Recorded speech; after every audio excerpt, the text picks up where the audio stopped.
Ese círculo vicioso ha creado junkies financieros, junkies inversores, que están al auspicio de la droga, de la metadona que la Fed les da en forma de cheque, en forma de liquidez. Y por mucho que la Fed dice que no va a dar más, que lo va a quitar, la gente no se lo cree.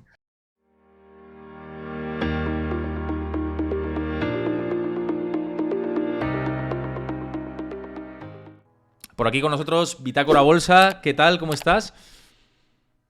Hola, buenas tardes, Héctor. Gracias por darme la oportunidad de compartir esta horita con vosotros, con tu audiencia, con tu gente. Alguna de la mía también se ha pasado por aquí y hola a toda la audiencia. Buenas tardes. Pues un placer también tenerte por aquí. Lo hablamos ahora fuera de micros, ¿no? Que siempre hay que tener la mayor cantidad de perfiles posibles para charlar sobre todo de economía, mercados y porque se aprende, ¿no? De diferentes posturas, posiciones y teniendo la mente abierta. Y a mí es lo que me gusta siempre, tener la mente abierta y escuchar, ¿no? De diferentes teorías, tesis y cosas que incluso en nuestro caso, y por lo que nos seguimos en redes sociales, en este caso en Twitter, compartimos, ¿no?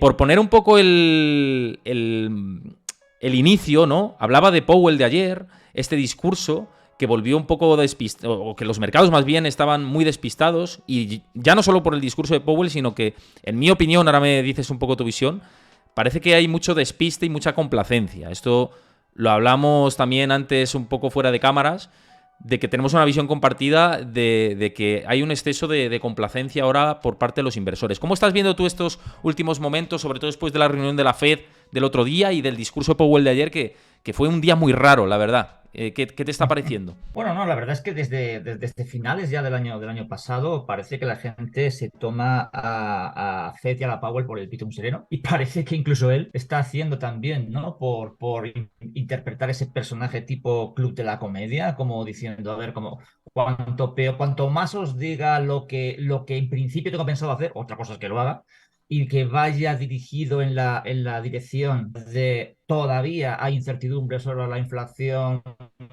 queda tiempo y espacio para subir tipos, nadie os asegura que vayamos a pivotar. Es decir, bueno, cuanto más os diga eso, más vais a comprar el dip. Y además, una vez que os he dicho eso, también os digo, pero la situación no está tan controlada como parece.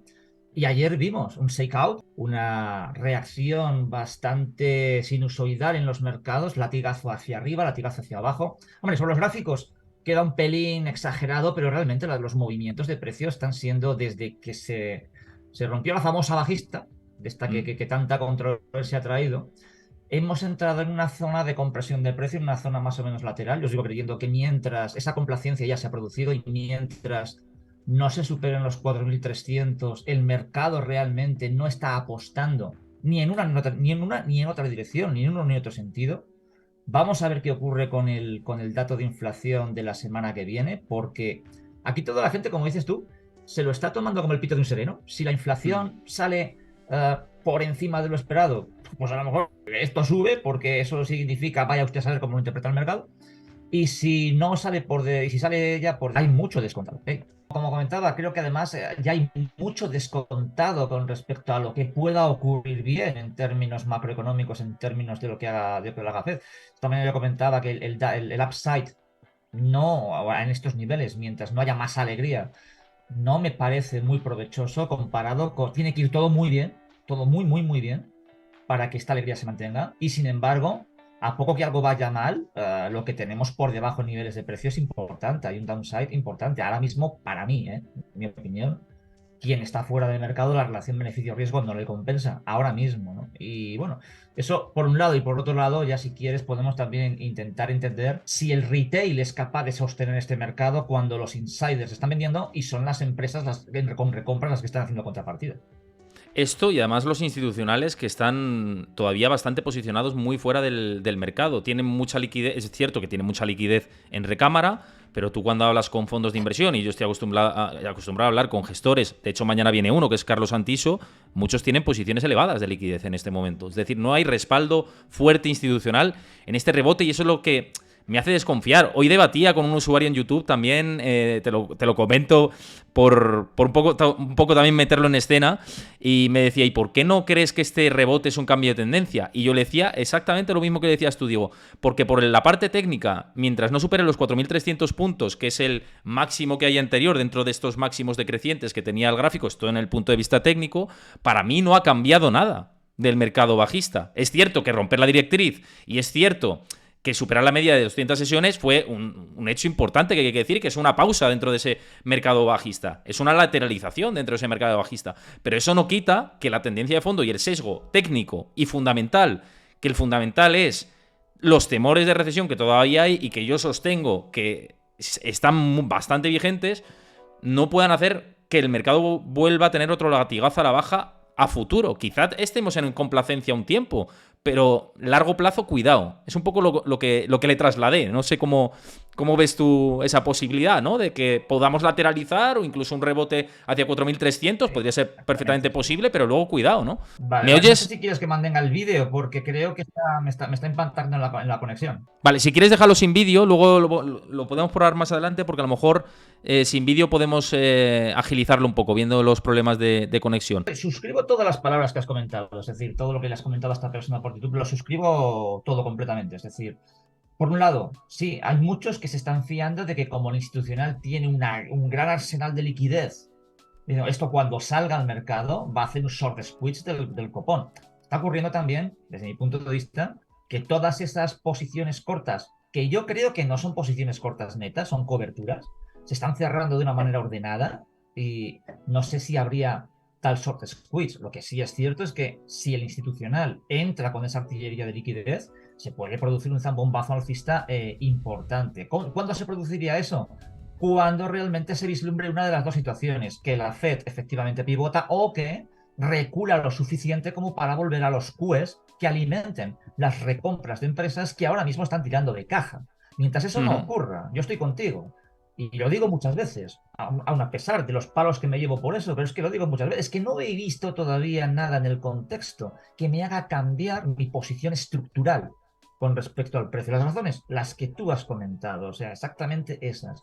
Si es el retail que está sosteniendo esto, si son las empresas las que están ofreciendo contrapartida, no hay sostenibilidad en la alegría. Se necesita ese trigger que definitivamente diga, ya sabemos que la Fed va o a pivotar o a recular, pasándose de frenada, para dejar de tener los QTs y empezar con los QEs. He visto esta mañana un tuit muy interesante de una de las cuentas americanas que sigo, ¿no?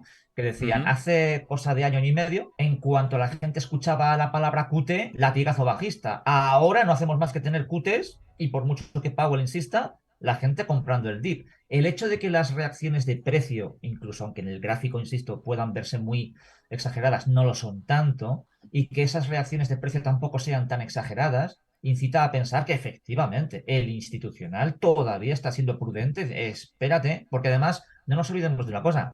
Si nos estamos fiando de las cuestiones de inflación, que podemos también hablar de la cuestión geopolítica, de cómo está el terreno geopolítico y cómo puede afectar eso a los mercados. Pero si solo hablamos en términos de inflación, recordemos que es un dato estacional. Es decir, que los datos de inflación que han ido bajando a lo largo del año 2022 se van a enfrentar, porque ahora nos estamos enfrentando a los datos más altos de inflación de hace 12 meses. Esa ventana se va a ir desplazando. Por lo tanto, que también es otra cuestión muy interesante. Utilizar el lenguaje crea realidades, y la perversión del lenguaje. Estamos hablando de inflación, desinflación, deflación, aceleración desacelerada de la inflación acelerada de la desaceleración, y Powell está jugando mucho con eso, está siendo perverso con eso. Sí, es que además ayer lo vimos en el discurso que tuvo en la conferencia, en la conferencia esta, que además estuvimos reaccionando aquí en directo, ¿no? Cada vez dice más el término desinflación, es cierto, pero claro, luego incide mucho en la parte del mercado laboral y en los peligros, y además ayer lo dijo hasta 2 o 3 veces, que si había un dato laboral fuerte en el próximo informe, que quizá tuvieran que subir más los tipos de interés de lo que ellos habían establecido. Ojo, porque si el mercado... Ellos saben que tienen que hacer un efecto sobre el mercado laboral para controlar la inflación cuando se vaya diluyendo ese efecto base. Y cuando se diluya ese efecto base, pues esa inflación quizá empiece a sorprender al alza y no a la baja. Que ahora todavía quizá podamos estar en terreno de sorpresas todavía en la parte de la desinflación. Pero llegará un momento en que eso se vaya diluyendo. Y ahí es cuando pueden venir quizás sorpresas, ¿no? Y cuando a lo mejor conjugue con el momento de desempleo. Eso desde mi punto de vista, ¿no? Y un poco recogiendo tus palabras. Pero además hay otro factor que lo has dicho antes, el tema de las recompras de acciones, que ha empezado muy fuerte en enero, perdón. Hemos visto la reacción de Meta, ¿no? Con un plan de recompra de acciones masiva. Que esto al final es dinero artificial poniéndolo en juego, ¿no? En bandeja para los inversores minoristas. Una vez más, sostener el rally con inversión minorista. Y luego otro dato que me pareció interesante, que no sé cómo lo ves, y es el tema de las opciones. El mercado de opciones está en niveles máximos que no se veía ni desde el momento de las meme stock, desde la burbuja de los memes después de la pandemia, ¿no? Cuando salimos de lo peor. Y esto indica que es un mercado ahora mismo sostenido por un poco salvaje oeste, si ves el mercado de opciones. No sé qué te parece a ti el dato de cómo está el mercado de las opciones y también cuidado con saltar en una dirección u otra, ¿no? Y levantamiento de cortos y lo que decías antes de los short squeeze, ¿no? De los puntos, un poco en orden con los puntos que has sacado. Tema empleo. Ahí, como también vengo diciendo estos días, estamos en un mercado y la macro y el mercado de Schrödinger. La recesión más anunciada de la historia, pero también la más negada de la historia a la vez. El soft landing, que a la vez es hard landing. El mercado que es bull, pero al mismo tiempo es bear. El mercado laboral que sube, pero cuidado, porque esas peticiones de empleo son empleos redundantes, de gente que necesita 2 y hasta 3 empleos para llegar a fin de mes. Entonces, si realmente podríamos estar en una situación tan curiosa de crear empleo y no estar creando inflación. Y ese problema puede ser muy fastidiado. Hay que tener en cuenta que si es verdad lo que están diciendo de que ahora mismo el consumidor americano está en récord de gasto crediticio, tirando de crédito, de tarjeta de crédito, como nunca se ha visto en la vida, tiene que asumir 2-3 empleos para llegar a fin de mes, va a llegar un momento en el que eso tampoco va a ser sostenible desde un punto de vista de la generación de consumo interno. ¿Dónde van a quedar los EPS y las ganancias de empresa en los próximos Qs? O sea que es un poco Schrödinger. Si el empleo va fuerte puede haber inflación, pero si el empleo no es fuerte puede haber esta inflación. Eso por un lado. Tema de opciones. Las ODTs están destrozando el mercado claramente. Y otra de las cuentas americanas a las que sigo, a la que he retuiteado yo esta mañana, digo, es que esto es así. Esta persona decía: no hay fundamentales que aguanten la estructura del precio, el price action. ¿Por qué? Porque estamos teniendo, como lo has definido tú perfectamente, salvaje oeste. Ha llegado un momento en el que y esto es triste decirlo, pero es que parece Las Vegas. El SP500 parece Las Vegas, de la gente metiéndole fichas a ver dónde cae la bolita en cada tirada. Hay mucho histerismo. Desde mi punto de vista, creo que es necesario incluso un latigazo bajista que limpie a hiperespeculadores. Pero bueno, esto ya es una opinión. Es decir, al final el mercado soberano se están dando mediante este tipo de productos y mediante de cuestiones más sintéticas un falseo de mercado que lo vengo también diciendo. No tiene sentido estudiar análisis fundamental cuando las fuerzas de mercado no atienden a resultados de empresa y están atendiendo a otras cuestiones como las que has apuntado tú. Sí, efectivamente, es que es más, te diría más. Si el SP500 se va por encima de los 4.300 puntos, cosa que evidentemente no se puede descartar porque el mercado, como vemos, ha creado su propio circo en estos últimos meses. Pero si fuera por encima de los 4.300 puntos y ya se confirma un cambio de tendencia, mi teoría de cara al largo plazo es aún más bajista de lo que es ahora. Me refiero, yo no... Y lo he dicho a lo largo de muchos directos, la gente que me seguís por aquí, por cierto, que tenéis ahí el chat para comentar y lanzar preguntas que queráis, que aquí estamos para atender. Pero siempre he dicho en mis programas que mi teoría era de una recesión cíclica, una recesión tipo pues lo que vimos en el año 2000 o en el año 93 o lo que vimos en los 80, ¿no? Con los fenómenos de la inflación. Claro, pero si viene demasiada exuberancia en la economía, se sobrecalienta porque el mercado laboral está muy fuerte, entonces ahí cambió mi teoría a ser todavía peor. A que, ojo, incluso si se inyecta esa liquidez de los institucionales porque se suben al barco de que piensan que lo peor ha pasado y empiezan a meter dinero a mansalva en la renta variable y nos vamos y superamos los máximos históricos, esto es una teoría de si superamos esos 4.300 puntos, ¿eh? Vamos a dejarlo claro. Yo tendré la teoría de que todavía vamos a profundizar más en la recesión de lo que yo creía previamente.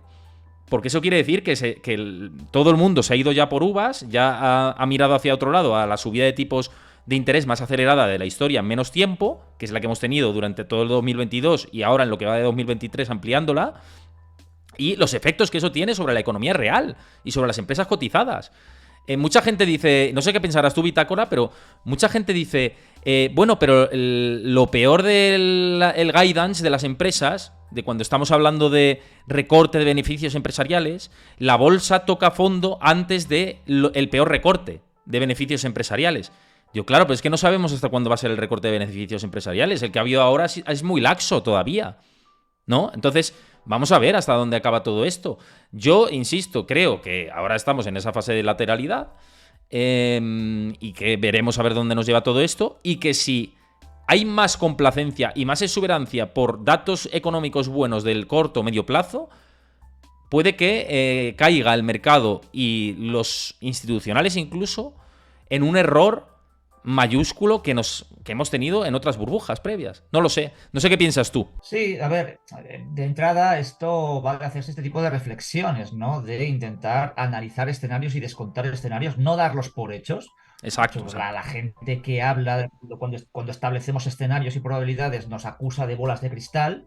Digo, hombre, pues no se trata de esto. Nadie está prediciendo el futuro, sino intentando entender las posibles consecuencias de las posibles derivas de los posibles escenarios. Uno de esos escenarios es el que tú estableces y hay que tenerlo muy en cuenta. La rotura de los 4.300, insisto, a mí no me haría cambiar a una estructura alcista, sino a una estructura muy lateral, por lo que tú has comentado. Es más, es posible incluso que dentro de esta ingeniería, supuesta ingeniería financiera que está realizando la Fed, vamos a intentar subir los mercados lo suficiente como para que lo que esté por venir, si le mete un latigazo, no me lo mande a los infiernos. Es que no es lo mismo caer desde 4.400, 4.500, un 20-25%, que hacerlo desde 3.500 que estábamos en septiembre. Entonces, esa teoría circula por ahí. Podría parecer conspiranoica, pero cosas peores han pasado. Entonces, Sí. no es descartable que aquí haya un análisis y tirar las líneas, nunca mejor dicho, mercado diseñado con tiralíneas, que lo diga, vamos a ver cuánto podemos mantener la situación de complacencia, porque el look ahead que hay por delante no es demasiado para ellos, puede que no sea demasiado optimista. Oye, si tiene que haber una corrección del 20, 25, 30% en los mercados, que sea desde lo más arriba posible. Como dices tú, si se pasan de frenada y llegan a máximos históricos, o sea, si rompemos los 4.800, Exacto. lo que se habría producido es un efecto patada para adelante, porque realmente no se ha arreglado nada. Estamos postergando una decisión que cada año que pasa y que no se toma, que ya se intentó tomar en el 2018 y el mercado, ojo que la Fed ya va a actuar, entró en mini pánico, pero Trump dio la orden de que no siguieran por ahí, que había elecciones, y el mercado volvió a la complacencia. Y ojo, es que en el 2024 hay elecciones. Va a decir Biden, no, no, no, no, no me toquéis la fontanería, que esto aguante hasta que haya elecciones. Es un recorrido demasiado largo. Por lo tanto, el que quiera celebrar y descorchar con champán que llegásemos a unos máximos históricos, que se lo mire, que se lo haga ver, porque lo que está haciendo realmente es dar patada para adelante a un problema que cuanto más se tarde en depurar y en resolver, más gorda va a ser las implicaciones globales de todo esto, incluyendo empeoramiento de las situaciones geopolíticas y, voy a ser claro, bélicas incluso, ¿no? Dicho esto, para el inversor direccional, oye, si se trabaja por niveles, si realmente hay una complacencia que hace que el SP 500 tire para arriba, no tiene mucho sentido acumular posiciones cortas yendo contra la tendencia del mercado. Sí, puedes llegar, como le pasa a Michael Barry, ¿no? Puedes llegar a tener razón, pero el mercado puede ser irracional contra tu razón mucho más tiempo del que tu capital puede sostener esa razón. Entonces, de ahí mi decisión, y esta es mía, de mantener una liquidez mientras yo siga viendo un mercado de Schrödinger. De hecho, las posiciones cortas en situaciones como esta son bastante peligrosas porque las garantías que te supone tener los cortos abiertos tienen un coste bastante alto. Y sin embargo, también los que abren largos, muchos, en España no sé cuántos, pero en Estados Unidos, y es lo que estamos viendo con lo que tú decías del mercado de opciones, mucha gente está abriendo largos con coberturas. Y esas coberturas son cada vez más costosas. Total, que casi las gallinas que entran por las gallinas que salen. Aquí en España probablemente la gente no haga ese hedging, pero habrá que decirles, vale, muy bien, pero es que cuidado, porque es que podemos volver a tener un repunte del dólar. El año pasado mucha gente decía, no pierdo tanto gracias al dólar. Vale, pero es que este año vamos a ver que no me hagas la trampa de llevo un 37% G2D, sí, vale, y ahora restar el dólar. O sea, el año pasado sí se lo sumabas, pero este año no se lo vas a restar. Es un problema complejo con muchos vectores y muchas aristas que va mucho más allá de ponerse en Twitter a decir he ganado un 37% en lo que va de mes. Y estoy contigo, cuidado con lo que deseas, porque puede ocurrir que efectivamente en un alarde de excesivo optimismo nos vayamos a máximos históricos y el problema que no está solucionado sería todavía más difícil de solucionar. Por cierto, quiero dar las gracias a DJ Álvaro, que se acaba de suscribir al canal con Prime. Muchísimas gracias por suscribirte de nuevo con Prime. Os invito a que hagáis lo mismo también. Si os gusta el contenido financiero, de mercados, de economía, este tipo de charlas, que os suscribáis al canal. Y por supuesto, lo he dicho antes y ahora que somos más por aquí, los nuevos que estéis, os invito a que sigáis también el canal de Twitch y que os unáis a mi comunidad de Discord. Ahí comparto información en tiempo real, análisis, gráficos de interés. Estoy en contacto con vosotros. Así que nada, por ahí os unís, os deja el Chris en el enlace y os unís a la comunidad.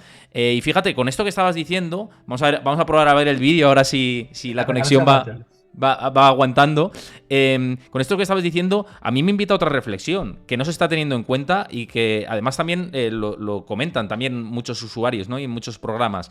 Y es el tema de que un repunte real, vuelta a tendencia alcista bajo un QT, es decir, bajo la retirada de drenaje de liquidez de la Reserva Federal, otro grano de arena de peligro que tenemos ahora mismo en la escena, si eso se produjera, ¿no? Entonces, hay tantas señales que te están invitando a una dirección que no es buena, que desde mi punto de vista el mensaje debe ser de cautela. En mi opinión, yo tengo que ser honesto, ¿no? Con lo que veo y con lo que percibo. Y lo que percibo es de cautela, lo he dicho muchas veces. Fíjate, Goldman Sachs, antes lo comentaba yo también en mis redes sociales, porque ha cambiado su pronóstico del 35% al 25% de probabilidades de recesión en Estados Unidos. Goldman Sachs era de los que veían una situación más leve, laxa, ¿no? De Estados Unidos. Todos es verdad que han rebajado como el listón ahora. A mí está también complacencia por parte de la banca de inversión. No me tranquiliza del todo, porque hemos visto momentos del pasado que cuando levantan el pistón, porque se aprovechan también de estos rebotes, esto es cierto, y lo tienen que hacer, sus mesas de trading, para eso están, lanzan este mensaje que cuidado, que hay que cogerlo con pinzas. No sé cómo te parece a ti este cambio por parte de muchos bancos de inversión de sus guidance, ¿no? De sus hojas de ruta, de sus previsiones de cara a la economía de Estados Unidos para este año y, bueno, sobre todo para este año. Claro, aquí, enlazando un poco con todo lo que hemos hablado antes, están empezando a descontar algunos agentes de mercado una vuelta a los QEs, donde realmente yo inyecto dinero y claro, todo se sostiene. Esto es lo que es patada para adelante. Entonces, en ese sentido, ¿cómo se ha sostenido en parte la economía americana? ¿Cómo se salió del parón del COVID en el 2020? ¿Y qué es lo que ha realmente sostenido un mercado alcista en los últimos 10 años? Las inyecciones trillonarias de la Fed. Ahora la Fed está intentando reducir balance, está intentando recortar liquidez, pero están descontando ciertos agentes financieros que ante la posibilidad de que algo gordo se rompa con estas acciones de la Fed, con esta subida de tipos tan rápida que hemos tenido, le toque recular hacia el otro extremo, en un movimiento pendular hacia el otro extremo.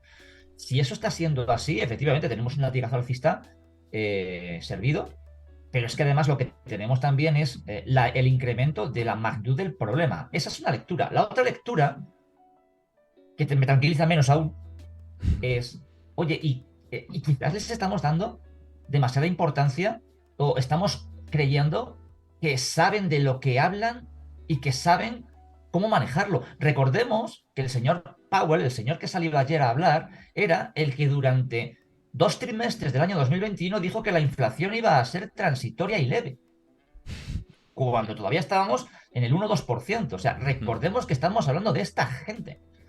O sea, yo creo que le estamos dando, el mercado le está, o probablemente el mercado lo que está diciendo, efectivamente, todos estos no tienen ni idea y van a tener que tirar por la solución fácil que es dar patada para adelante.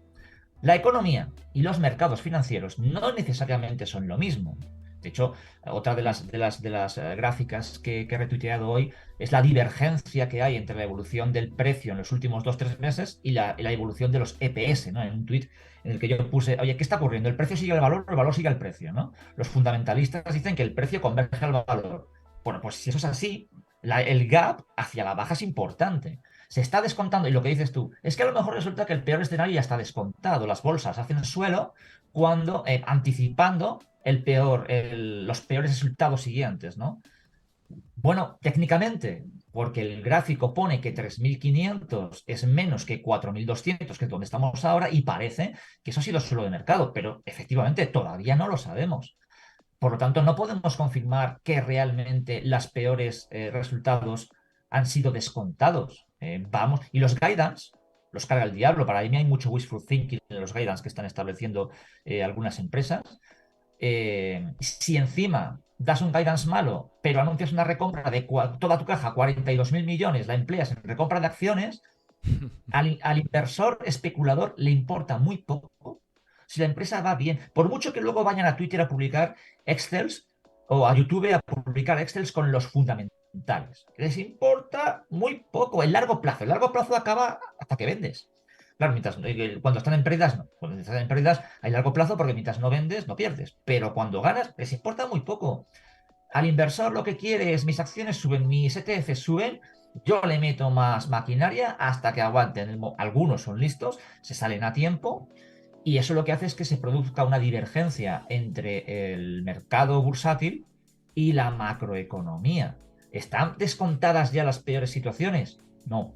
Otra cuestión es, ¿se está empezando a descontar una hiperreacción de la Fed en el sentido contrario porque va a tener que actuar como tuvo que actuar con el COVID, metiendo trillions de liquidez para alimentar al sistema financiero, al sistema económico interno americano? Si eso es así, es muy peligroso. Es una bomba de relojería descomunal de cara a 5 años vista. Estoy de acuerdo con lo que estás diciendo y la lectura, y lo que hay que ver también es hasta qué punto la economía de Estados Unidos puede soportar, ¿no?, este tensionamiento. Es cierto que el mercado laboral ha cambiado mucho en Estados Unidos, que ahora también es verdad que la lectura del otro día del dato de empleo, que también los cálculos del dato de empleo hay que cogerlos un poco con pinzas, tal y como están estipulados, pero es verdad que se está sosteniendo, y lo has dicho antes, a base de personas que trabajaban en muy buenos trabajos, con muy buenos sueldos, y que ahora se van a trabajos de peor calidad, incluso 2 o 3 trabajos. Claro, ¿esto hasta qué punto se puede estirar el chicle? Ahí está la cuestión, y hasta qué punto puede soportar esto la economía estadounidense, que quizá, y esto es otra lectura, el exceso de ahorro todavía está aguantando un poquito, pero es que hasta la primavera los cálculos estaban que podía aguantar el exceso de ahorro hasta abril, mayo. Claro, abril, mayo, y además, si te fijas en indicadores adelantados como Leading Indicator de Conference Board, el Duncan Index que utiliza Morgan Stanley, los ISMs, las curvas invertidas de tipos, todos estos indicadores adelantados, o la temporalidad del empleo, que se habla muy poco también de la temporalidad del empleo, que siga aumentando una barbaridad, y que siempre que ha aumentado mucho la temporalidad del empleo es índice o indicador de recesión. Todos estos indicadores nos apuntan precisamente a un segundo semestre complicado para Estados Unidos. Y quizás se está viendo el árbol, pero no el bosque, que como se suele decir, ¿no? Que no ves el bosque que hay detrás. Y dices, bueno, pues esto está lejos, ¿no? Pero cuidado, que podemos entrar en un periodo de seguir con la complacencia y seguir con el gorro de la fiesta, y llegar a esos meses de verano y entonces empezar a ver ya el problema y decir por aquí, hombre, ya dijimos que en estas fechas, y además ya incluso la FED, ya incluso me voy al discurso oficialista. Si ya incluso me voy al discurso oficialista, ellos decían que iba a aumentar el desempleo casi un 1%. Cuando el desempleo sube un 1% desde los mínimos históricos, siempre es índice de recesión. Ellos no la reconocen, ellos dicen soft landing, pero incluso es indicativo de que viene una recesión cuando sube un 1%, un 0,9%, me da igual, el desempleo en Estados Unidos. Entonces yo creo que va a ser la clave de todo, ¿no? Cuando empiecen ya despidos, de momento estamos viendo despidos en tecnológicas, y no en otros sectores, ¿no? Bueno, sí que hay en otros sectores, pero no de una manera como estructural. Ahí es la clave, ¿no? Cuando ya se empieza a ver en otros sectores que son de verdad estructurales, ¿no? Y que tienen peso en sector servicios fundamentalmente, ¿no? Yo creo que es cuando veamos ahí esa reducción del consumo y afectación en el sector servicios, ahí ya podemos decir sí que estamos viendo, empezando a ver señales, ¿no? Pero bueno, no sé, esto puede cambiar todo. Es un poco teorizar sobre lo que tenemos en la mesa ahora mismo. No sé cómo lo ves. Sí, a ver, hay que entender también el hecho del cambio de la estructura del mercado laboral americano, que es muy particular, hay que hacer realizar esa lectura. Me acuerdo en la última intervención que tuve en el programa de Diego Quevedo, de Trader Zona, la gente me decía, oye, pero las tecnológicas, la pregunta de la audiencia era, oye, si las tecnológicas están despidiendo gente, ¿eso no va a impactar en su crecimiento? Digo, no, no. De hecho, Meta despide un montón de... O sea, noticias para que la acción suba. Despido a gente y hago recompras. El mercado dice, me da igual todo lo demás. Son dos noticias que al inversor a corto plazo le vienen muy bien. Pero luego vamos a la estructura del mercado laboral. Las empresas tecnológicas sufrieron una hiperreacción durante el COVID, porque debido a los confinamientos se aceleró mucho todo lo digital. Todo lo digital. Un ejemplo muy claro era Peloton. La gente no podía salir a la calle a entrenar en bicicleta. Peloton ofrecía la capacidad de hacer eso en tu garaje, en tu jardín, incluso en tu piso, si realmente tenías el tamaño adecuado para meter todo ese material, ¿no? Ujú. Zoom mismamente, que estamos utilizando ahora, Sí. ¿no? La gente se vio obligada a utilizar servicios de videoconferencia. Muchos dieron por hecho que eso vino para quedarse. Y una vez que la gente entraba en el uso digital de todo, everything digital, se iba a quedar así para siempre. Y digo, no, no, porque es sobrevenido. Obviamente, es claro que ha habido una aceleración de la adopción digital en ciertas formas de consumo que si no hubiese habido la pandemia no se habría producido, eso es cierto, pero esa exuberancia de que hubiese un 80-90% de uso obligado de lo digital no se iba a sostener. Está claro que al que le gusta entrenar en bicicleta, en cuanto le pudieran volver a dejar salir al aire libre, iba a andar a tomar por saco el pelotón y se iba a ir con su bici. Eso era claro. Y que en las empresas, por mucho que hablemos del teletrabajo, si se podía volver a tener reuniones presenciales y el calor humano, el Zoom, pues iba a quedar un poco en ese punto. Pero no, Zoom ha bajado un 82% desde máximos. Y Sí. Peloton, más o menos por ahí. PayPal, Netflix, vale. Esa Las empresas de exuberancia Cathy Wood, en por las cierto, empresas. ¿no? Las empresas del fondo de Dime. ARC de Cathy Wood, ¿no? Exacto, exacto, exacto. O sea, la exuberancia tecnológica se la podemos ver en Cathy Woods como un claro indicador de esa exuberancia, ¿no? De esa ah, burbuja reventada en el que las propias empresas tecnológicas entraron en un ciclo vicioso. Como necesito más gente para dar un servicio que está muy por encima en cantidad de la media histórica porque viene sobrevenido, meto mucha más gente. Sí, claro, pero eso no era por una cuestión de crecimiento, era por una cuestión sobrevenida. En cuanto desapareciese el principio de simetría, en cuanto desaparecen las cuestiones que han hecho que algo ocurra, ocurrirá lo justo, ocurrirá lo mismo, pero en sentido contrario. Entonces, yo lo que le comentaba a la audiencia de ese canal era, no están, ahora mismo los layoffs, los despidos que está habiendo en las tecnológicas, no son estructurales, son circunstanciales, se está quitando grasa, que ellos mismos están admitiendo que se hipercontrató. Mm. Se pensaron que esa estructura de uso digital se iba a mantener, no está siendo el caso. Haya habido una reacción, que también se ven los precios. Subieron los precios de esas cotizadas gigantescamente, muchas han bajado un 60, 70, 80% y han vuelto a la normalidad. Esa vuelta a la normalidad en la que estamos deja, además, otra lectura. El mercado laboral americano en el 2020, mucha gente que se quedó en casa 2, 3, 4 meses con los cheques de la Fed. Anda, si estoy en casa, resulta que recibo un cheque de 1.000, 2.000 dólares todos los meses y si encima lo meto en bolsa y en cripto multiplico por 10, ¿qué podría salir mal? ¿Quién va a trabajar? La famosa independencia financiera. ¿Quién va a trabajar? ¿Quién va a querer trabajar con una cosa de estas? Y no hace falta más que ordeñar la vaca. Y si acaso mis inversiones bajan, a largo plazo todo sube. Y si acaso a largo plazo no sube, la Fed ya vendrá con más cheques y con más QEs, ¿no? Entonces, Mm. ese círculo vicioso ha creado junkies financieros, junkies inversores, que están al auspicio de la droga, de la metadona que la Fed les da en forma de cheque, en forma de liquidez. Y por mucho que la Fed dice que no va a dar más, que lo va a quitar, la gente no se lo cree. ¿Y por qué no se lo cree? Porque la propia Fed se ha ganado a su propia falta de credibilidad. Porque cuando las cosas han ido mal en el pasado, como por ejemplo el COVID, en lugar de coger y decir, señores, hay que agarrarse los machos y tirar como sea, ellos no pasa nada. Trillones para todo el mundo. Si ya lo han hecho 2 veces, la Pues no lo van gente a lo hará hacer una más, tercera. claro. Claro, claro. Exacto. Y eso es lo que se está descontando ahora mismo de por qué a Powell le están viendo como a alguien que está en el club de la comedia, la gente riéndose. Pero no olvidemos que la estructura del mercado americano es que mucha gente, el Great Resignation que hablaron, ¿no? Mucha gente dijo, yo con los pagos de la Fed y si encima lo invierto, gano dinero, no quiero volver a trabajar. Ya no voy a volver a trabajar.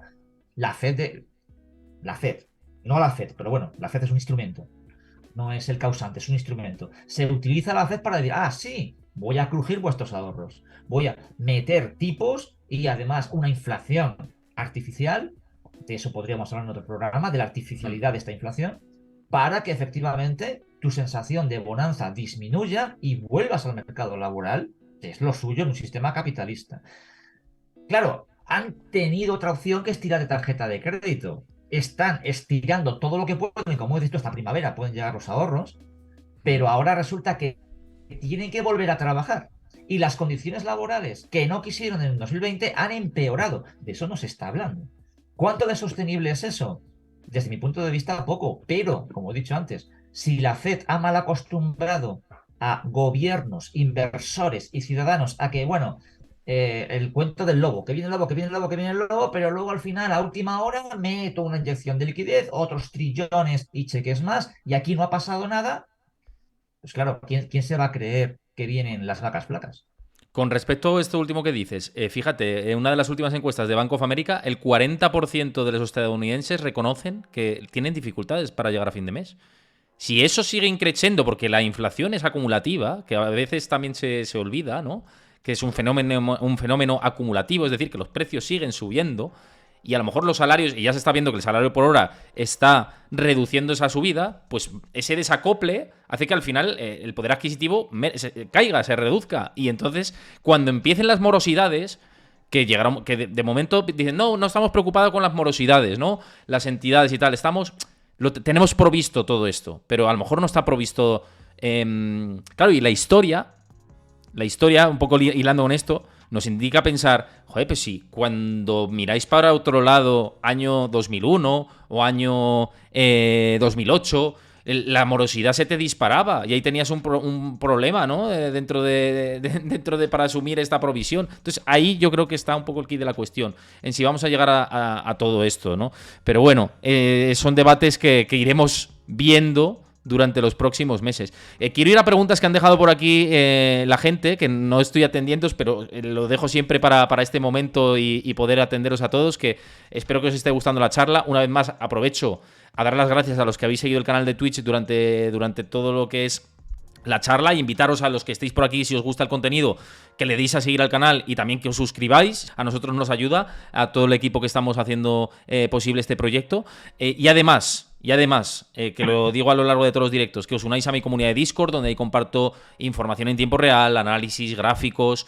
Y bueno, pues estoy en contacto con vosotros, os digo cómo van a ser los programas por aquí. Así que os pasa por ahí, Chris, el enlace, que lo tenéis en el chat. Pincháis y si no tenéis usuario, os lo creáis en un momentito y ya veréis que os gusta lo que comentamos por ahí por la comunidad de Discord. Y yendo a preguntas que nos dejan por aquí para abordar en el directo. Fíjate, nos decía, voy a ir un poquito lo más atrás posible, Warren Cafe, que es habitual por aquí, decía que a veces funciona mejor la asignación de capital donde vayan los flujos de capital. Pregunta, ¿qué opinas tú de esto, Bitácora? Hay que ser. El problema de eso es que cuando te ocurre un zambombazo fuerte, no avisa. Entonces, sí, ¿dónde va Vicente? ¿Dónde va la gente? Y aprovechando esos flujos de capital, eso está bien, pero cuidado, porque además no olvidemos otra cuestión. Otra de las cuestiones por las que este mercado está inundado de calls y demás es que en el año 2023 No se invierte como hace 30 o 40 años que hacías una llamada a tu agente o a tu banco. Es que ahora está todo a golpe de un clic. Nos hemos acostumbrado a que, vale, hago y deshago en un minuto. Y está muy bien aprovechar, y de hecho, en principio, bajo una situación en ceteris paribus, que decimos muchas veces, ¿no? Sí, es correcta esa aproximación. El riesgo es cuidado cuando todo el mundo quiera salir a la vez del mismo sitio. De la misma manera que los flujos van en un sentido, y aprovechamos ese rebufo, en el momento en el que todo el mundo quiera salir a la vez del mismo sitio, no van a poder. Eh, eh, Caídas de plataformas digitales, no puedes operar, tú quisiste vender, sabías cuándo vender, pero lo mismo sabía todo el mundo. Lo que provocaron fueron caídas de los sistemas informáticos de diversos brokers. Esto puede ocurrir. Es una situación nueva. Incluso en el 2008, que ya existía un nivel de digitalización importante en los mercados, no había tanta incorporación del retail que a golpe de móvil, cosa que en 2008 no ocurría, a golpe de móvil le da a comprar y vender y está acostumbrado a ello. En el momento en el que eso no ocurra, ¿qué? Entonces, hay gente, hay traders, y estoy hablando de traders, no de inversores, que tienen la máxima de no, a ver, yo opero en el día y siempre al acabar el día retiro todo el dinero a cuenta. No quiero sobresaltos. Mantenerse invertido. Ya quiero ya de cualquier activo. Ya llámese bolsa, llámese inmobiliario, lo que sea, ¿no? Eh, Tiene ese riesgo. ¿Cuánta probabilidad le damos a ese riesgo? Eso ya es una cuestión de percepción de cada uno. Pero y lo que en un principio parece acertado, que es seguir los flujos de capital, obvio, puede volverse luego una ratonera, una trampa. Ahora, la pregunta es, ¿estamos preparados o descontando o tenemos una mitigación de ese escenario? Aprovechemos los flujos de capital, pero ¿y tenemos mitigación de este escenario? Porque la mitigación de no, cuando se pongan mal las cosas venderé, cuidado, porque todo el mundo va a querer hacer lo mismo que tú. Van a querer salir al mismo tiempo. ¿Qué ocurre en un edificio grande, un centro comercial grande? Ahora que hemos tenido, por ejemplo, la desgracia, ¿no?, del terremoto de Turquía. Mm. ¿Qué ocurre cuando todo el mundo quiere salir del mismo sitio por la misma puerta? Mucha gente se va a quedar atrapada. Sí. Sí, no, totalmente. Es una lectura que además que comparto. Que cuando todo el mundo sigue a Vicente, ¿no? Donde va la gente, ¿no? Pues cuando vienen mal dadas, te quedas ahí, te quedas pillado y ahí es donde vienen los problemas, ¿no? Mira, también te preguntaban por aquí que con esta lectura que estás haciendo, ¿en qué activos estás invertido ahora mismo? No es ningún secreto que yo ahora mismo fui desestructurando la cartera el año pasado y hasta conseguir mantener una posición de liquidez importante, de la cual un 15% de esa liquidez es en dólares. Y sigo manteniendo mi apuesta por el dólar. Entonces, ahora mismo estoy en esa posición, como ha dicho, como hemos comentado al principio del programa, el institucional está guardando la liquidez, bien sea para protegerla o bien sea para soltarla cuando toque. A ver si resulta que es que yo estoy en liquidez y soy tonto, pero el institucional, ese es listo. No, estoy aplicando esa misma estrategia. Otra cuestión es, te estás perdiendo las subidas. No, me estoy perdiendo un tramito de subidita. Si rompemos los 4.300 y nos vamos al to the moon, este tramito va a ser anecdótico. Entonces, muchas de las cuestiones que les digo a la comunidad bitácora, el primer euro nunca es mío y las cosas no confirman hasta que se confirman. Si la gente quiere buscar anticiparse o esta filosofía del siempre invertido, lo enlazo con mi respuesta anterior. Cuidado porque el día que realmente haya Armageddon, entre comillas, no va a avisar. Y ese latigazo va a pillar a la gente sin capacidad de reacción. Por lo tanto, soy consciente. Otra cuestión, ¿me puedo equivocar? Claro que sí, pero yo lo que hago es aplicar coherencia. Mi estrategia ante mi lectura. Otra cuestión es, si la audiencia o alguien de la audiencia tiene una lectura diferente a la mía, obviamente tendrá que seguir una estrategia diferente a la mía. Pero quien tenga una lectura similar a la mía, mi estrategia es la de quieto. La liquidez es que pierdes poder adquisitivo con la inflación. Espera, vamos a ver. Los que invirtieron en BABA o en Meta acumulando y que perdieron un 50, 60%, 70% en 2022 y ahora recuperan la mitad de lo perdido, ¿no están perdiendo poder adquisitivo? Están perdiendo Cuando más. otros El que haya seguido esta estrategia está perdiendo todavía más, evidentemente. Claro. Entonces, no, pero el largo plazo, es que el largo plazo te aplica para ti que vas menos 30% abajo, lo mismo que para mí que voy 0%. Realmente no, porque la posición del dólar va a ir a mejor. e incluso en función de determinados índices estoy observando para ver, poder abrir cortos llegado a un determinado momento, no precisamente en América, en Europa. No se dan todavía las circunstancias para que yo abra cortos en Europa, pero es la posición que estoy ahora mismo vigilando y monitorizando. Entonces, me quedo con una palabra que tú has dicho antes, llamar a la cautela, no ser ludópatas, no sobreinvertir y ser consciente de los riesgos. Para mí es mucho más importante la gestión del riesgo que el yield, que el rendimiento. Porque podríamos hablar de drawdowns, ¿no? Y podríamos hablar de a costa de qué está sacando un 30% G2D en 2023. ¿A costa de qué? Mi posición de cartera es mucho más sana que la de muchos que perdieron un 50 y ahora ganan un 30. Sigo siendo coherente con esa posición y como hemos dicho al principio del programa, mientras yo veo un mercado de Schrödinger, que no está claro que sí que no, y encima el contexto no me invita a pensar que nada haya cambiado, ¿por qué iba a cambiar yo mi estrategia?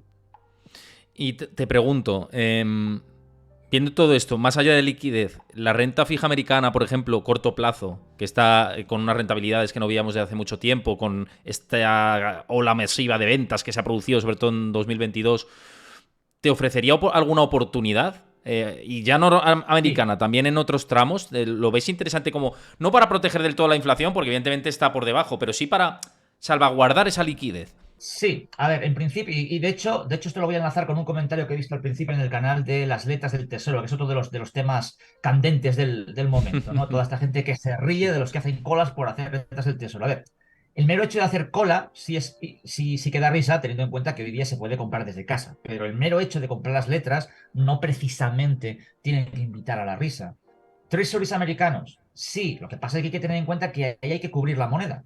Es decir, yo ya tengo una posición en dólar. ¿Lo podría haber invertido en Treasure? Pues, sí, intento también economizar las entradas, no sobreoperar. Cuando uno va al Treasure americano tal y como está, se la está jugando, o tiene, desde mi punto de vista, se la tiene que jugar a mantener el dinero retenido hasta cobrar el cupón. Porque si juegas con los bandazos del precio de la renta fija en Estados Unidos, te puedes llevar una cornada. Tú imagínate que compras renta fija ahora y por la razón que sea los intereses te suben al 6%. Te mete una cornada en el precio del subyacente importante. Por lo tanto, esto significa tener retenido una cantidad de dinero, sí, bajo un 4%, pero es que a lo mejor eso puede tener un coste de oportunidad futuro. Vamos al territorio nacional, al territorio nacional. Letras 3, 6, 9 meses. A ver, y gente llevándose. Aquí hay tres vertientes con respecto a la renta fija española, al menos en letras, no en bonos, en letras. La primera vertiente, aquellos que dicen que no le van a dar su dinero a un Estado lleno de comunistas, que no sé qué, que no sé qué. Bien, ideológicamente me parece bien, pero luego resulta que Pero el esos Estado es de mismos. todos, quiero decirte, si es que el Estado es de todos al Bueno, final. pero puedo llegar a entender que alguien ideológicamente dice, yo no le presto mi dinero a esos ladrones. Eso lo puedo llegar a entender. Pero hombre, un poquito de coherencia. Que es que el que mismo que dice eso, luego está invertido porque le dan dividendos farmacéuticas que hacen lo que hacen, armamentísticas que hacen lo que hacen, bancos que hacen lo que hacen. Porque ahí no hay ladrones, ¿no? En el gobierno español sí lo hay, pero en las empresas farmacéuticas, ahí no lo hay, ¿no? Entonces, un poquito de coherencia ideológica.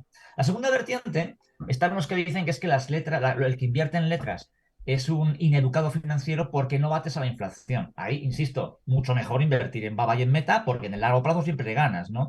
El que invierte en letras y se lleva su 2% a 3, 6 o 9 meses, dentro de 3, 6, 9 meses recupera su capital con su 2%, vete tú a saber cómo están tus metas y tus Facebook, que si están bien, incluso él puede invertir ahí. Con lo cual, no es un posicionamiento, desde mi punto de vista, de falta de educación financiera. Además, hay mucha gente que lo que quiere es hacer la menor cantidad posible de movimientos con su dinero y lo menos arriesgado posible. El problema es que estamos confundiendo educación financiera con valentía financiera, que es apetito de riesgo. Y no es lo mismo. Y de hecho, la educación financiera de verdad consiste en entender los riesgos sistémicos que rodean a los mercados bursátiles ahora mismo y que no están presentes en productos como las letras del tesoro.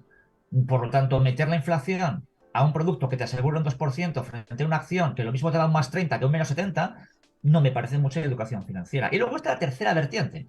Aquellos que dicen que es que el que compra letras no sabe que está asumiendo un riesgo país descomunal. Yo no voy a decir que España sea un ejemplo de nada, porque no lo es, y la situación financiera que tiene el país no es precisamente buena, pero vamos a ser un poco sensatos. España no va a quebrar en 3 meses, ni en 6 meses, ni en 9 meses. Otra cuestión es que el que tenga un bono a 10 años. ¿Va a España a hacer default a 10 años? Pues hombre, la verdad es que probable es. Ahora, muy probable no parece que sea, pero sí probable es. Pero la probabilidad de una quiebra de España de 3 a 6 a 9 meses es de cero. Es más, incluso aunque me equivocase, si España quiebra, el problema no lo tienen los de las letras del tesoro. Lo tienen todos los demás. Lo Las letras tenemos del tesoro todos, es un no, no, gran no. problema del ciudadano. Exactamente, ¿no? Y aparte, con el bono de España 10 años también, mucha gente invierte, pero no lo lleva a vencimiento, que esto también hay que decirlo, Es la ¿no? respuesta que te comentaba con el tema americano. Es decir, para Claro. mí, meterme en bono americano sería ir a vencimiento. Y entonces eso me podría suponer un cierto coste de oportunidad en estos momentos. Claro, ahí está el tema, ahí está el tema totalmente. Voy a seguir leyendo aquí las últimas preguntas antes de cerrar la charla de hoy. Muchísimas gracias a todos los que estáis siguiendo el canal.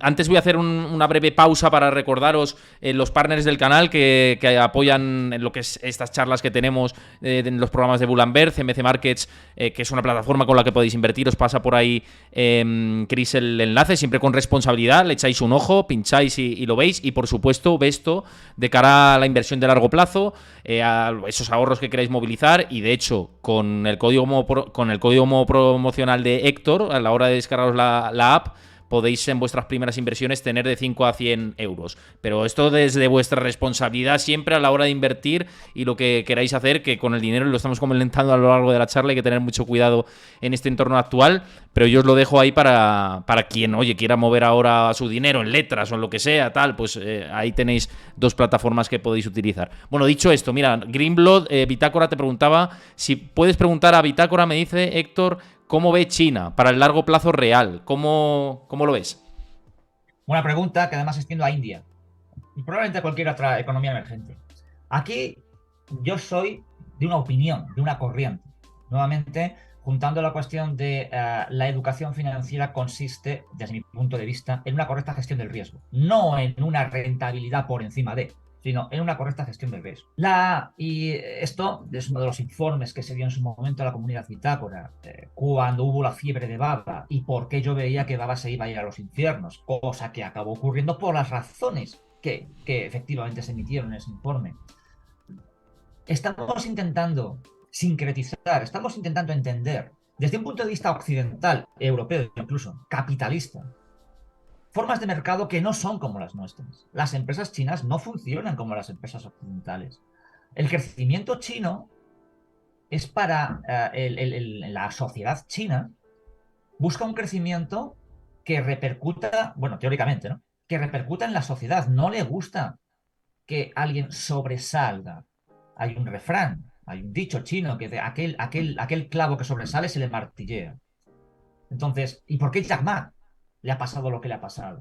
Cuando las empresas, por mucho que coticen a través de ADRs, vías, es que está Hong Kong, que me da igual, es una cuestión política, no es una cuestión financiera. Cuando un gobierno mantiene sus empresas como aparato político del Estado, el accionista no importa. Al gobierno chino le importa, que es el tenedor real de las empresas, no le importa el accionista, mucho menos el occidental. Por lo tanto, una cosa es el crecimiento económico chino y otra cosa es el devenir de las cotizaciones de las empresas chinas. Que mucha gente se estaba sorprendiendo con el tema de Baba. ¿Cómo es posible que con los fundamentales que tiene baje? Pues porque la cuestión geopolítica, el riesgo país, importa mucho más, porque estamos intentando analizar desde una perspectiva capitalista occidental un sistema económico-social que no es el nuestro. ¿A dónde quiero llegar con esto? No es mi guerra. Yo, en culturas, en formas socioeconómicas que no son las que yo estoy acostumbrado a vivir, no hago inferencia de va a pasar lo que, porque probablemente no pase como yo tengo esperado. ¿Va a crecer China? Hay muchas dudas con respecto a la apertura económica china y realmente el buen estado de la economía china. China tiene unos problemas también en el real estate y de deuda descomunales, y el problema de China es que dolarizó mucho de esa deuda, por lo tanto está en manos americanas. Ahora intentan ver cómo desdolarizan. Ahí hay una guerra importante que marca el paso, lo marca Estados Unidos, Y por mucho que digan, yo soy de la creencia de que China será aquello que Estados Unidos le deje que sea. Y no tengo claro lo que le va a dejar ser, no lo tengo muy claro. En ese sentido, para mí hay mucha incertidumbre. No estoy diciendo que no haya rentabilidad ahí, lo que estoy diciendo es que hay mucho riesgo para una rentabilidad que puede llegar a ser alta. A mí personalmente no me compensa, y lo mismo le aplico a la India. Cuando tus monedas no son referentes mundiales, te la pueden hundir en cualquier momento y tú estás invirtiendo en moneda local. Por mucho que luego sí, las ADRs, las vías cotizan en Nueva York, y Hong Kong cotiza, también puede cotizar en Hong Kong, de acuerdo. Pero es que luego los ETS van a ser en moneda local. Tengamos lo que le pasa a Santander cuando sus filiales de Brasil, o Telefónica cuando sus filiales de Brasil tienen un crecimiento de negocio del 25%, pero una reducción del 35% por efecto moneda, porque el real brasileño está por los suelos, o lo que ocurre en Argentina. Para mí, hay más riesgo que beneficio, aún coincidiendo con que realmente las cifras de crecimiento puedan ser altas. Pero para mí las cifras de riesgo son superiores cuando dije lo de Baba, mucha gente decía, te estás equivocando, y estaba a Mm. $225. Te estás equivocando porque el upside es mucho mayor que el downside. ¿Perdona? Sí, porque con los fundamentales que tiene se va a ir a 400 y como mucho podría bajar a 150. Digo, te estás equivocando de pleno. El upside es 0, no puede subir de eso, y el downside es 90. Y eso es lo que acabó ocurriendo. Pero no porque la empresa fuese mal, sino porque... Y luego la gente que se reía y decía que no, porque China no va a hacer, porque a China le interesa, porque a China le deja de interesar. Tú no sabes lo que a China le interesa y a lo que a China le deja de interesar. Desde tu sillón de tu casa en Madrid, en Vitoria, en La Coruña, me estás diciendo lo que le interesa o le deja de interesar a un tío que está en Shanghai, dominando un país de 1.400 millones de habitantes. Venga, hombre, tú no lo sabes. Entonces, en ese sentido, yo lo que soy es prudente. Como no lo sé, yo me mantengo al margen de ese tipo de inversiones. Oye, mira, Katagiri Yuich dice que si hay novedades del fondo Bitácora. Sí, las hay, las hay. Vamos a ver, porque esto es posible ya a finales de marzo, principios de abril, debería salir. Pues eso, apuntadlo, ¿eh? Finales de marzo, principios de abril. Lo comentarás por tus redes sociales, me imagino. Así que estad ahí pendientes, que seguramente pues este usuario te siga por ahí. Y una última, que hacía un 04 antes de despedir ya el programa de hoy. Dice que ¿qué opinas de invertir vía fondos de inversión o ETFs? Bien, son dos productos muy diferentes, esos dos, que por cierto, antes de responder a esa pregunta, sí que me gustaría enlazarlo con otra cuestión. Es que ha habido un comentario al principio, que lo he visto en el canal, de un usuario que ha dicho, oye, porque fondos de inversión ETFs, ¿por qué nos estamos yendo ahí o a letras? Porque los bancos siguen sin dar nada. El Euribor está 3,3, 3,5, pero los bancos siguen sin dar nada, con lo cual que nos obligan a los inversores a intentar ir a posiciones, a asumir más riesgo, ¿no? Y decía alguien por ahí, porque es algo que yo ya estaba empezando a lucubrar, yo no sé si esto que vamos a decir ahora es verdad o no, no lo sé, si es una hipótesis. Lo decía el usuario y es una hipótesis que empiezo yo a calibrar. Vamos a ver si los bancos no están dando nada, porque hay un acuerdo con los gobiernos, al menos el español, para decir no des nada para que realmente la gente me compre la deuda, porque desde que el Banco Central Europeo ya no se convierte en el primer comprador de deuda estatal, ¿cuál es la contraparte? Cuando emita deuda el gobierno, ¿quién la va a comprar? Si el banco te da, pongamos, un 2,5, un 3% por depósitos, la gente iba a comprar letras. ¿Quién iba a asegurar las emisiones cuando el Banco Central ya no está detrás de ahí? Por lo tanto, cuidado con ese escenario y con esa hipótesis. Yo no la descarto, no la doy por hecha. No quiero caer tampoco en cuestiones conspiranoicas, ¿no? Pero lo ha dicho el usuario y me parece relevante ponerlo encima de la mesa. Y ya más en concreto con la pregunta que tú me has comentado. Fondos 7Fs. A ver, son dos productos diferentes, además con fiscalidades diferentes. Y entraríamos en la cuestión de, por la parte de los ETFs, indexarse o no indexarse. Yo sigo creyendo que si te pone nervioso el hecho de estar constantemente mirando las cotizaciones, el hecho de no saber cuándo entrar, cuándo salir, el hecho de, joder, cuando yo entro la acción baja y cuando yo vendo la acción sube, indexate. Los ETFs, la forma más fácil de seguir los mercados es la indexación. ETFs cada vez hay más. Ojo que también hay una componente ahí que no teníamos en 2008. Los ETFs, como productos, entre comillas, sintéticos que son, han metido una nueva componente de volatilidad al mercado. Mucha gente no compra acciones, se va a ETFs porque le gusta indexarse, sí, de acuerdo, y cuando vayan mal dadas, todo el mundo va a querer vender esos ETFs. Recordemos que eso es una réplica de la cesta de lo que está cotizando. ¿Van a poder los agentes que gestionan esos ETFs salir a tiempo? Porque puede haber un colapso. Entonces, había un peligro de la ETIficación del mercado, ¿no? Que no es desdeñable por el volumen que está empezando a conseguir eso. Más allá de ese riesgo, que estará por ver si se materializa o no, el ETF es un buen producto si sabes a qué quieres indexarte, ¿no? Como ha dicho antes el usuario anterior, ¿dónde va el flujo de capital? Pues mira, yo creo que efectivamente China va a tirar para arriba. Pues tienes un K-Web. Bueno, pues no, yo creo que realmente el DAX lo va a hacer bien. Bueno, pues puedes indexarte a un ETF, incluso apalancado del DAX. Son productos en el que el riesgo es de mercado completamente. No hay riesgo producto, hay riesgo mercado. Y luego los fondos. A ver, los fondos ya es otra cuestión. Porque en los ETFs no hay una cuestión de autor. Es una cuestión de réplica de un mercado. Pero en los fondos hay una cuestión de autor, hay una cuestión de gestor. Por lo tanto, ya es más una cuestión casi de quién está gestionando eso. ¿Confías en esa persona? ¿Estás delegando? En el ETF no, pero en los fondos o en el producto que sacaré, por ejemplo, yo, estás delegando la gestión en un tercero, ya sea un banco o una persona concreta que gestiona el fondo. Rentabilidades pasadas garantizan rentabilidades futuras, pérdidas pasadas garantizan pérdidas futuras. Yo no me fijaría tanto en la relación de pérdida-ganancia, sino en el benchmark, contra qué se compara un fondo y sobre todo con las decisiones que toma el gestor. Y algunos gestores son muy activos en redes sociales a la hora de eh, comentar sus estrategias y por qué hacen lo que hacen. El problema de los fondos, por ejemplo, más comerciales, ¿no? de tipo banca comercial, es que ahí hay un ente que no se sabe muy bien qué es. Llega el gestor comercial, te encasqueta un determinado fondo, cuya gestión, muchos dicen, y en parte estoy bastante de acuerdo, no en totalmente de acuerdo, pero estoy bastante de acuerdo, en que realmente una vez que un fondo vendido por un banco asegura unas comisiones, desincentiva a que el gestor haga una buena gestión.